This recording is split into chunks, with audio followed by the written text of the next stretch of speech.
Depending on the job that you are trying to fill, you may have 3 or 4 candidates apply. You may have 300 or 400 candidates apply.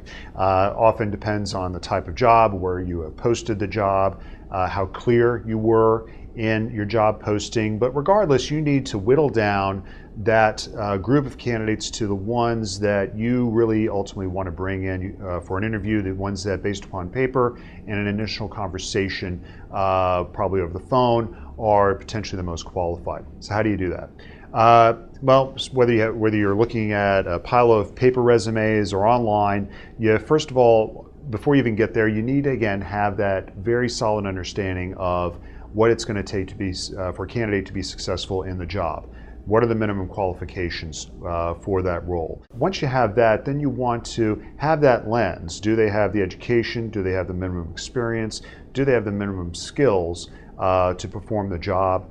That's the first thing that you're going to use when looking through and sorting through the resumes. You also want to look at their accomplishments. And I'd say, actually, you want to look at their accomplishments more than their credentials. Very often, I find that there are hiring managers out there that put too much emphasis on where they worked previously, what school they went to. These are not necessarily accurate predictors of success. Just because somebody worked at a Fortune 100 company or went to an Ivy League school does not necessarily mean that they're going to be successful in your job, in your organization. I think a lot of research shows us out there that it is much more important to look at what their accomplishments were, regardless of the organization they were in, what their skills are, do they have the minimum qualifications to do the job. And then once you have that, usually you can rule out a lot of the candidates that applied, because one thing you'll certainly find is that there are a lot of candidates who apply for jobs who really are not qualified at all. So you want to get to a yes and no pile of resumes, get down to anywhere from 5 to 15 candidates at that point. And once you have this first sort, then you're going to want to screen these candidates further, typically through a phone screen.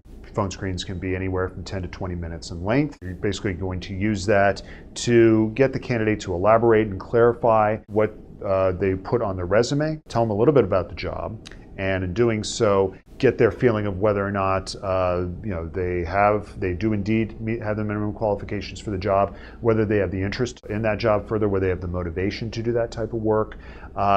Again, it's a brief phone interview, at which point you want to be able to use that to get down to a short list of anywhere from 2 to 5 candidates that you're actually going to want to bring in for the face-to-face interview.